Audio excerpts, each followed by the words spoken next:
السلام علیکم گائز، کیسے ہیں آپ؟ امید ہے خیریت سے ہوں گے۔ میں اللہ پاک کا شکر بالکل خیر و عافیت کے ساتھ ہوں۔ یہاں پر اسد صبح آج پھر تیار ہو رہا تھا کیونکہ اس نے آج جانا تھا ابو کے ساتھ، اور میرا کھانا بنانے کا بالکل بھی موڈ نہیں تھا، اور ابو نے کہا تھا ہم لوگ کھانا کھا کر آئیں گے۔ میں نے کہا چلو یہ تو بہت اچھی بات ہے اگر آپ لوگ کھانا کھا کر آئیں گے۔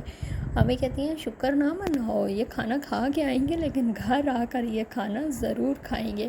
میں نے کہا اچھا چلیں ٹھیک ہے۔ پھر رات کو تو بنی ہوئی تھی ماش کی دال، ثابت ماش کی دال میں نے بنائی تھی، اور میں نے کہا میں نے تو وہ بالکل نہیں کھانی کیونکہ سیریسلی مجھے بالکل بھی پسند نہیں ہے۔ آپ لوگوں میں سے کس کس کو ماش کی دال بالکل پسند نہیں ہے، چاہے وہ جیسی بھی بنی ہو، بھون کے بنائیں، تڑکے والی بنائیں، شوربے والی بنائیں، جو بھی بنائیں، مجھے کوئی بھی ماش کی دال کسی صورت میں بھی پسند نہیں ہے، ثابت بنائیں یا دھلی ہوئی بنائیں۔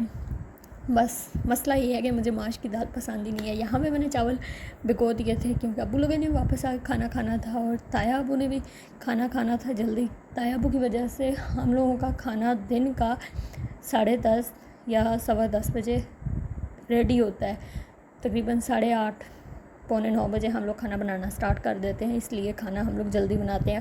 صبح کا جو ناشتہ ہوتا ہے وہ ہمارا 5 بجے، 5:15 بجے ہم لوگ ناشتہ کرتے ہیں، کیونکہ گاؤں میں رہتے ہیں، اور گاؤں میں کھانا کھانے بنانے کی یہی صورتحال ہوتی ہے کہ جلدی جلدی کھانا بنایا جائے، اور جو رات کا کھانا ہے وہ ہم لوگ 6 بجے 6:30 بجے کھا لیتے ہیں۔ یہ ہماری کھانے پینے کی روٹین ہے۔ یہاں پہ میرا چاول بنانے کا خیر موڈ تو نہیں تھا کیونکہ میرا ذرا بھی دل نہیں تھا کوئی کام کرنے کو، تو میں نے کہا چلو ٹھیک ہے جلدی جلدی جس طرح بنتے ہیں چاول بناؤں۔ یہاں پہ میں نے پیاز جو ہیں وہ کاٹ لیے تھے، اور آگ فرسٹ ٹائم میرے سے بہت اچھی جل رہی تھی کیونکہ آگ تو میرے سے جلتی ہی نہیں ہے، بڑا عذاب لگتا ہے مجھے آگ جلانا، ایک گوشت دھونا، کاٹنا، اور تیسرا آگ جلانا، یہ بہت مجھے مشکل کام لگتے ہیں۔ لڑکیوں کو برتن دھونا مشکل لگتے ہیں، میں کہتی ہوں خیر ہے کوئی بات نہیں، جتنے برتن ہو میں دھو لوں گی، کوئی بھی مسئلہ نہیں ہے، اور کوکنگ کرنا تو مجھے بہت پسند ہے۔ یہاں پہ میں نے مسالہ وغیرہ بنا لیا ہے، اور تھوڑا سا اب اس کو بھونیں گے، بھون کے پھر اس کے اندر ہم پانی شانی ڈالیں گے۔ باہر چلتے ہیں باہر کیا ہو رہا ہے، کیونکہ آج سنڈے تھا، اور سنڈے کا جو ویدر بتایا ہوا تھا وہ یہ تھا کہ آج بارش ہوگی، اور پھر مجھے امی نے آواز دی، امی کہتی ہیں تم جو شور کرتی ہو کہ امی آپ ادھر لگی رہتی ہیں، گھر میں ٹائم تھوڑا دیتی ہیں، امی کہتی ہیں ادھر آؤ، اور اتنی سخت گرمی تھی یہاں پہ۔ یہ ہماری چھوٹی سی بچی ہے اور اس کا گرمی سے اتنا برا حال ہے، یہ مجھے اتنی اچھی لگتی ہے، میں اس کو ہر ٹائم نا گودی میں اٹھائی رکھتی ہوں۔ امی کہتی ہے اس کی دیکھو حالت، اگر میں آدھا گھنٹہ اور نہ آتی نا اس سائڈ پہ، اس صحن میں، تو سوچو اس کا کیا حال ہوتا۔ اور امی مجھے نا غصہ بھی کر رہی تھیں اور بتا بھی رہی تھیں کیونکہ چھوٹے چھوٹے بچے ہیں، بکریوں کے، بطخوں کے، چوزوں کے، مرغیوں کے چوزے جو ہیں، اور یہاں پہ مجھے اس پہ اتنا پیار آ رہا تھا نا، میں کہتی تھی بس اس کو نا میں اپنے سینے سے لگا لوں، بیچاری اتنی وہ گرمی سے نا گھبرا گئی تھی نا۔ امی کہتی ہیں اس کی حالت تم دیکھو، یہ مجھے دے دو، اب میں اس کو پانی شانی پلاتی ہوں، ٹھنڈی جگہ پہ بٹھاتی ہوں۔ میں نے کہا اچھا چلیں لے جائیں، اور مجھے اپنی جگہ پہ دکھ ہو رہا تھا کہ واقعی میں نے امی کو منع کیا تھا،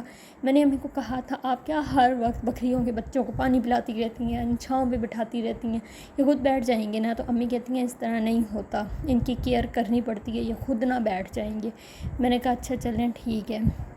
تو اس طرح پھر مجھے آج پتہ چلا کہ واقعی میں اپنی جگہ غلط تھی، یہ میری غلط سوچ تھی کہ امی ادھر چلی جاتی ہیں، یہ وہ۔ اگر آپ لوگ بھی اس طرح کرتے ہیں تو اس طرح بالکل بھی نہ کریں، کیونکہ جب تک ہم ان کی کیئر نہیں کریں گے ہمیں خود نہیں پتہ چلے گا کہ ان کو کس چیز کی ضرورت ہے، کس چیز کی نہیں۔ اب ہماری طرف سے تو وہ شیطانیاں کرتی ہے، کبھی ہمارے روم میں آ جاتی ہے، میرے روم میں کہ جدھر جاتی ہوں کچن میں جاتی ہوں، میرے ساتھ کچن میں، اسد اپنے روم میں جاتا ہے، اسد کے ساتھ اس کے جا کے روم میں گود میں بیٹھ جائے گی، اور اس کے گھٹنے پہ سر رکھ کے سو جائے گی، اس کی یہ عادت ہے، اور ابو آئیں گے ابو کے پاس بیٹھ جائے گی۔ مطلب یہ سب سے چھوٹی ہے ہماری بکریوں میں سے، بکریوں کے بچے سب میں سے یہ سب سے چھوٹی اور یہ سب سے کمزور ہے۔ جب یہ پیدا ہوئی تھی نا میری امی اس کو دونوں ہاتھوں پہ اٹھا کے دودھ پلاتی تھی، اور ہمیں امید نہیں تھی کہ یہ بچ جائے گی، یہ اتنی کمزور ہے، چوزے کا بچہ ہوتا ہے نا، مرغی کا بچہ چوزا ہوتا ہے سوری، تو یہ اس طرح تھی، بالکل کمزور تھی، اس کے پاؤں جو تھے نا وہ چھوٹے چھوٹے وائٹ کلر کے تھے، کچی ہڈیاں نظر آ رہی تھیں، اور ہم لوگ کہتے تھے پتہ نہیں کہ بچے گی یا نہیں بچے گی، لیکن امی میری اس کو بچوں کی سویٹریں پہنا کے، لوگ سمجھتے تھے ان کے گھر بچے ہیں، ہمارے گھر تو کوئی بچہ ہے نہیں، ہم سارے بڑے بڑے ہیں، اور میری امی نے چھوٹے چھوٹے بچوں کی نا سویٹریں لنڈے سے لا کے رکھی ہوئی ہیں، جب بھی کوئی بکری بچے وغیرہ دیتی ہیں. میرے گھر سردیوں میں نا میری امی ان کو پہنا دیتی ہیں کیونکہ وہ گرم رہتے ہیں, ان کو سردی نہیں لگتی. تو میری امی اس کو بھی نا پہنا کے وہ آگے کپڑے شپڑوں میں لپیٹ کے رکھ دیتے تھے. ہم کہتے تھے یہ کہاں میں ہے, امی کہتی تھی وہ کپڑوں میں ہے. تو اس طرح میری امی ان کی کیئر کرتی ہیں. لوگ کیئر نہیں کرتے سردیوں میں, دیہاتوں میں خاص طور پہ تو یہ چھوٹے چھوٹے معصوم بچے مر جاتے ہیں اس طرح پھر یہ ہمیں اتنی اچھی لگتی ہے. اس کو زیادہ تر ہم لوگوں نے اپنے پاس ہی رکھ کے پالا ہے نا. ویسے بکریوں میں جو بچے ہوتے ہیں وہ ادھر باڑے وغیرہ میں رہتے ہیں تو وہ وہاں پہ ہی سارے رہتے ہیں اس وجہ سے. تو یہاں پہ چاول بھی میرے ماشاءاللہ الحمدللہ تیار ہو چکے ہیں. بکری کے بچے کی باتیں کرتے کرتے اور بچے کا بتا رہی تھی, وہ اتنی کیوٹ ہے نا کہ اس کو ہم لوگوں نے انسانوں میں رکھ کے پالا ہے نا. وہ ہمارے پاس ہی رہتی تھی, اب اس کو اتنی عادت ہو گئی ہے, اس کو پہچان ہو گئی ہے.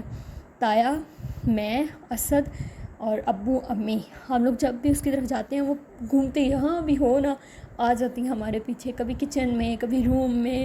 امی فریج کھولنے کے لیے فریج والے روم میں جائیں گی نا, کچھ نکالیں گی, یہ میری امی کے پیچھے. امی کچن میں ہانڈی بنا رہی ہوں گی امی کے پاس. اور یہ اتنی بے وقوف ہے نا کہ آگ جل رہی ہوگی اس کے پاس بھی چلی جائے گی. امی کہتی ہے اس کی احتیاط کیا کرو, یہ اس طرح نہ ہو اس کو کوئی نقصان ہو جائے.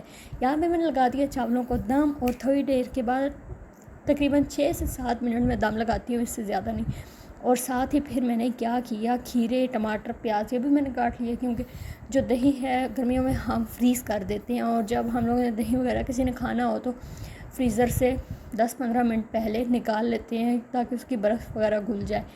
نیچے اس لیے نہیں رکھتے کیونکہ وہ خراب ہو جاتا ہے, اس کا ٹیسٹ چینج ہو جاتا ہے, وہ زیادہ کھٹا ہو جاتا ہے, پھر کھانے کا دل نہیں کرتا. اس لیے اگر آپ کو میری ویڈیو اچھی لگی ہو کمنٹ کر کے لازمی بتانا. چینل کو سبسکرائب کر لیں, بیل آئیکن کو پریس کر لیں تاکہ میری آنے والی ہر نیو ویڈیو آپ تک پہنچتی رہے. یہاں پہ چاولوں کا ہم لوگ دم کھولیں گے, اور یہاں پہ چاول میں نے نا دل سے نہیں بنائے تھے, لیکن پھر بھی چاول بہت مزے کے, بہت اچھے لگ رہے تھے. لگ رہا تھا کہ واقعی دل سے بنائے. میری امی کہتی ہیں شکر ہے تمہیں کوکنگ کرنی تو آتی ہے نا. میں نے کہا کیوں؟ امی کہتی ہیں ساڑھا نک نہ پاس ہے. میں کہ نہیں الحمدللہ کوکنگ میری اچھی ہے. اور یہاں پہ ماش کی دال بھی میں نے ڈال دی تھی کیونکہ تائی ابو نے کہا تھا مجھے دال بھی ساتھ دے دینا. میں نے کہا چلیں ٹھیک ہے.